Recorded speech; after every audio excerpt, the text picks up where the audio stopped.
Hi friends, welcomes to DK kitchen. இன்னைக்கு நம்ம என்ன பார்க்க போறோம்னா குட்டி போண்டா எப்படி செய்யறதுனாங்க பார்க்க போறோம்.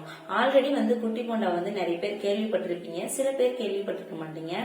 இது நம்ம இன்ஸ்டன்டா மேக் பண்ணிடலாம். நம்ம நார்மலா இட்லி தோசைக்கு யூஸ் பண்றோம் இல்லைங்களா மாவு, அதை வச்சு போண்டா செஞ்சிடலாம். இதுக்காக நம்ம பருப்பு ஊற வைக்கணும், அரைக்கணும், இந்த மாதிரி எந்த வேலையுமே கிடையாது. ஒரு 5 மினிட்ஸ்ல இதை நம்ம மேக் பண்ணிடலாங்க. டேஸ்ட்டுமே இது சூப்பரா இருக்கும், ரொம்ப சாஃப்டா இருக்கும். இவ்வளவு சிம்பிளா போண்டா செய்ய முடியுமா அப்படி இருக்கும். இது வரைக்கும் நம்ம சேனலை நீங்க சப்ஸ்கிரைப் பண்ணாம இருந்தீங்கன்னா மறக்காம சப்ஸ்கிரைப் பண்ணிக்கோங்க. வாங்க இப்ப எப்படி குட்டி போண்டா செய்யுதுன்னு பார்க்கலாம். நான் 1 கப் அளவுக்கு இட்லி மாவு எடுத்திருக்கேங்க. இது நான் நேத்து அரைச்ச மாவு. ஒரு நாள் கழிச்சு நம்ம இதை செஞ்சாதான் ரொம்ப நல்லா இருக்கும், அரைச்ச உடனே செய்யறத விட. இந்த கப் அளவு கிட்டத்தட்ட 150 கிராம் இருக்கும். இதுல ஒரு 2 ஸ்பூன் நான் பச்சரிசி மாவு சேர்த்துக்கிறேன். உங்களுக்கு ரொம்ப தண்ணியா இருக்கு மாவு அப்படின்னா இன்னும் கொஞ்சம் எக்ஸ்ட்ரா சேர்த்துக்கோங்க. ஒரு 1/2 ஸ்பூன் பெருங்காய பொடி, 1/2 ஸ்பூன் ஜீரகம், 1/2 ஸ்பூன் மிளகு, அப்புறமா ஒரு 1/2 ஸ்பூன் துண்டு துண்டா நறுக்குன இஞ்சி, அதுக்கப்புறம் கொஞ்சமா கருவேப்பிலையை பொடி பொடியா நறுக்கி சேர்த்துக்கலாம். அதுக்கப்புறம் பச்சை மிளகாயும் பொடி பொடியா, நான் ஒரே ஒரு பச்சை மிளகாய் தான் சேர்த்திருக்கேன்.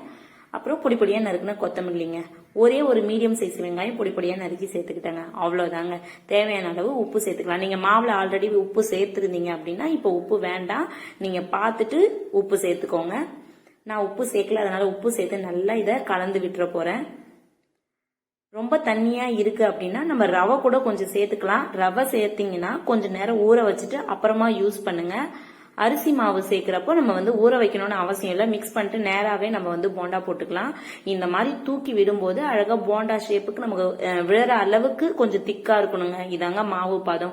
இந்த அளவுக்கு நம்ம பிசைஞ்சுக்கணும். அதுக்கப்புறம் எண்ணெய் நல்லா காய வச்சுட்டு, எண்ணெய் கொஞ்சம் நல்லா காய வச்சுட்டு அதுக்கப்புறம் தான் நம்ம போண்டா போடணும். போட்டோடனே மேலே ஏஞ்சி வரணும். ஆனா மீடியம் ஃபிளேம்ல வச்சு இதை நம்ம வேக வச்சுக்கணும். அப்பதான் நல்லா வெந்து வரும். லோ ஃபிளேமும் வேண்டாம், ஹை ஃபிளேமும் வேண்டாம், மீடியம் ஃபிளேமா வச்சு நீங்க இதை வேக வச்சுக்கோங்க. இந்த மாதிரி எல்லாத்தையுமே போட்டுட்டு ஒரு சைடு வெந்ததுக்கு அப்புறமா நம்ம நல்லா திருப்பி விட்டுக்கலாம். இந்த போண்டா நல்லா கோல்டன் பிரவுன் கலருக்கு வருங்க. நம்ம மெதுவடெல்லாம் பார்த்துருப்போம் இல்லைங்களா, நல்லா ஒரு மாதிரி கோல்டான சூப்பரான பிரவுன் கலர். அந்த கலருக்கு வந்தோடனே இதை எடுத்துடலாங்க. ஒரு சைடு அந்த கலர் வந்தோடனே இன்னொரு சைடு நல்லா திருப்பி விட்டு வேக வைக்கலாம். பிளஸ் இந்த பபிள்ஸ்லாம் இருக்கும் பாத்தீங்களா எண்ணெயில, அதுவுமே நல்லாவே குறைஞ்சிரும். நீங்க பாருங்க, நான் மீடியம் ஃபிளேம்லேயே கோல்டன் ப்ரௌன் கலருக்கு சூப்பரா வேக வச்சிருக்கேன். இந்த பதம் வந்த உடனே நம்ம எடுத்துடலாங்க. அவ்வளவுதாங்க, சிம்பிளுங்க. இதை நம்ம வீட்லயே பண்ணிடலாம். இதே மாதிரி நம்ம கிட்ட இருக்க மாவு எல்லாத்தையுமே நம்ம போட்டு எடுத்துக்கலாம்.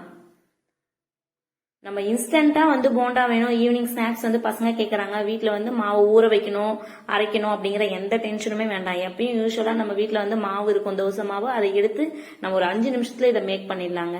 டேஸ்ட் எப்படி இருக்கும், தோசை மாவுல செய்யறோம் அப்படின்னே பார்க்க தேவையில்லை. கண்டிப்பா சூப்பரா இருக்கும், சாஃப்டாவும் இருக்கும். இதே மாதிரி நீங்க செஞ்சு பார்த்துட்டு எப்படி வந்திருக்குன்னு சொல்லுங்க. தேங்க்யூ.